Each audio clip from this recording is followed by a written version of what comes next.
News 4's Miles Hairston tells us about one group that was in the competition for more than the glory. Members of the Mighty St. Joe's Alumni Drum and Bugle Corps were busy preparing for their big night at Rich Stadium. The group was a nationally ranked powerhouse during its heyday in the 1960s and early 70s, but none of its 210 members ever had the chance to compete for the World Championship. When we found out we were going to be here, this was truly a dream come true to be on last and at the big one, DCI. It's the World Championships. So we've all been licking our chops waiting for this one to show people what we call real drum corps. The Drum Corps International was formed after St. Joe's called it quits in the early 70s.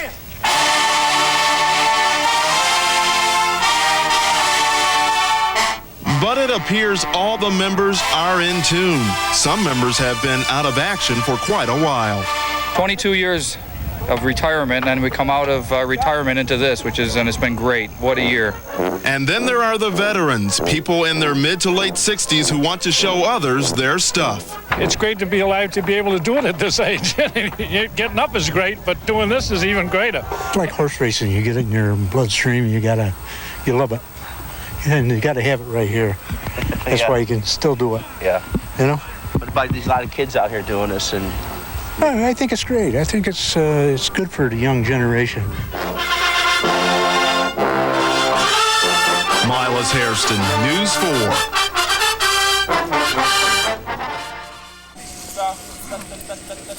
Yeah, make sure you get us.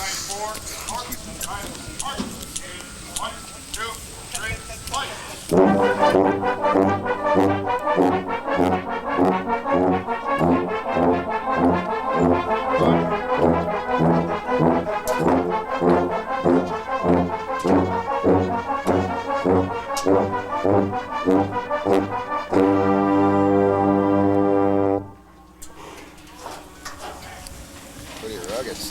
Time 3 and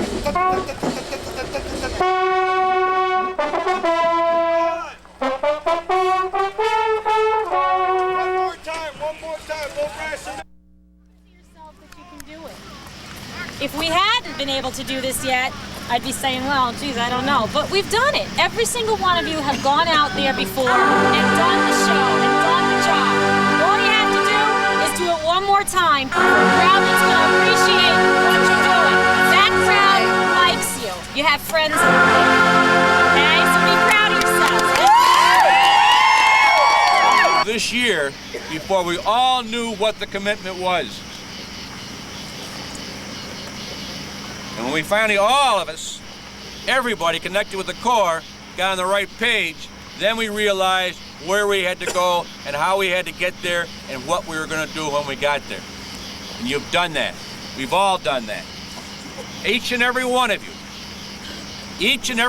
you should stand at least another 6 inches tall for what you've done.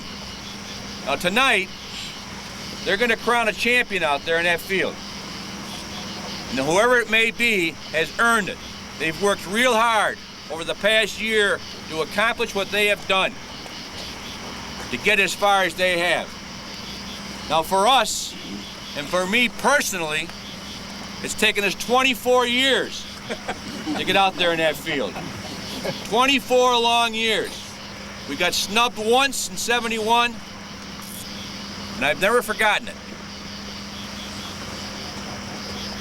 Now, we don't owe DCI a damn thing. We don't owe them anything. They've absolutely treated us like we're a bunch of bums. They have no respect for us. That's their problem. They got to live with that. Now, tonight, when you come out of the tunnel for the first time, and you look up there and you see that mass of humanity, don't panic. But you got to remember one thing.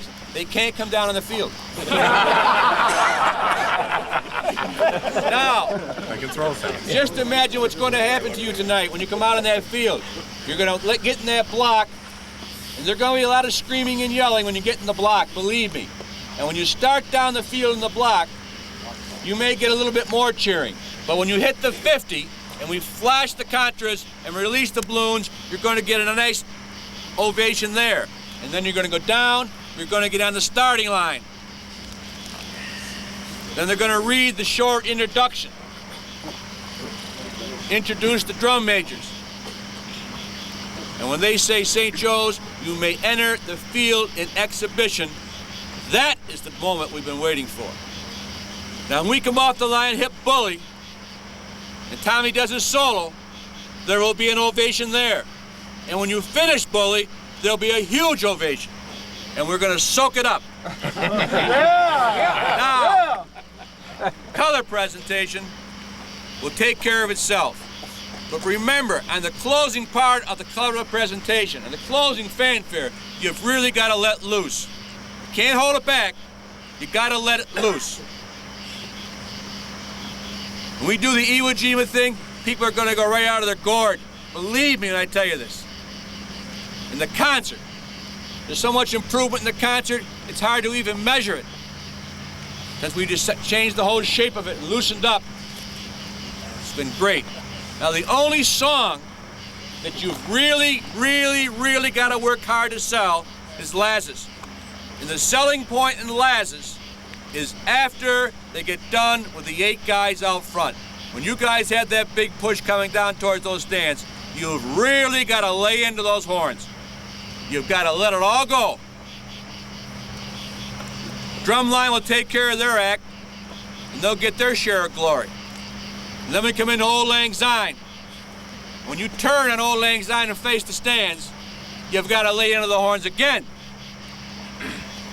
That's a beautiful section of that song. That's a beautiful part. And then, at the very, very end, after we've done the 2 company fronts that are going to be perfect, and after we come down in the 8s, and we stop, we play the closing part of Old Lang Syne, they'll get ready, and they'll think, oh, beautiful, it's fantastic. And then all of a sudden we come forward at the end, and we hit that closing fanfare the way I know you're going to hit it. Then, and only then, will you feel it. You'll feel the waves come out of those stands. People, it's just such an exciting experience you're going to have in your lifetime. You may have done something really great. That's wonderful. But tonight, we're all going to do something great. Perhaps the greatest thing that some of us may ever do in our life will be tonight. Because we have done it. We have accomplished it. We've worked hard for it. And the payoff is not in being a champion. The payoff is not in millions of dollars and endorsements and all this nonsense. The payoff is knowing that you did it on your own, and you did it just the way we had to do it. We didn't try to sell out. We didn't try to do anything else. We did it the St. Joe's way. And that's why we're here. And that's why, in the closing fanfare, those people stand up and scream and rant and rave. You deserve every single solitary second of it, and we're going to take every single solitary second. Yes! Now, please, before we leave, let's sing the song, and then line up in your formation, and let's go do it. Old Newt did it again. It's good. You don't want to miss this. I'm not going to miss it. I'm not going to miss it. Believe me, I'm not going to miss it. I'm not going to miss it. Beautiful sound I ever heard. St. Joe's song. Yeah! Okay, guys. Yeah?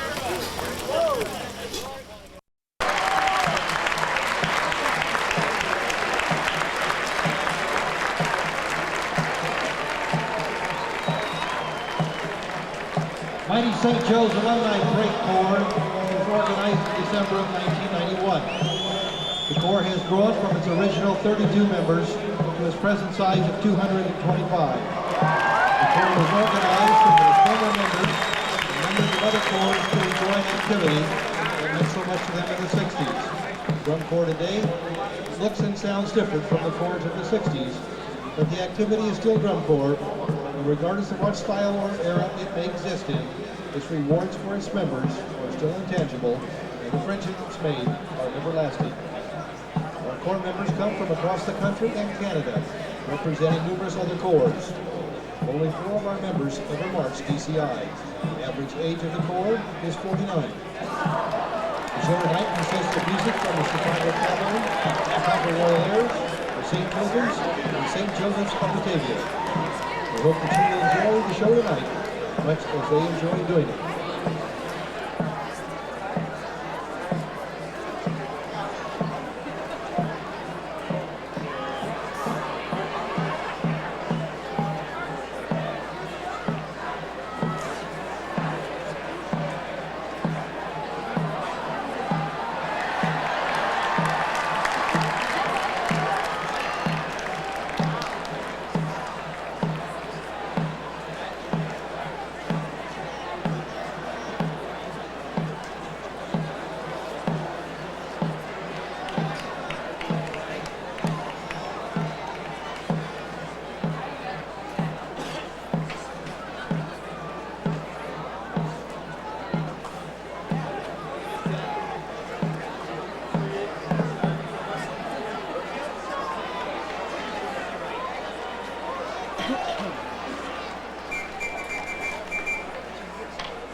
On the starting line, from Leroy, New York, mighty St. Joe's alumni. Drum Major Art Peters of the 1961-63 Chicago Cavaliers. Drum Major Bill Linder of the 1967-69 Chicago Cavaliers. Drum Major Ken Morrow from the 1969 Racine Kilties. And Drum Major Willie Roberts, Ron Fox, Ed Reese, and Joe Eduardo. Is your corps ready? We dedicate this show tonight to our friend and former rival of the Utica Yankees, Tony Pellegrino. St. Joe's will enter the field in exhibition.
question most asked now that the season is over is, was it worth it? I believe everyone would say yes, it was. After beating out a drum corps for 20 years or more, it proved that each member is still capable of performing at his or her best, and that their style of drum corps is still appreciated by the drum corps audiences of today. Although the Buffalo show was our greatest accomplishment to date, it is not an ending, but rather just another memory that will grow with each year that we go on. Our next trip up the mountain will be measured by what we did in '95 in Buffalo. And we know that there will be another trip, and another, and another.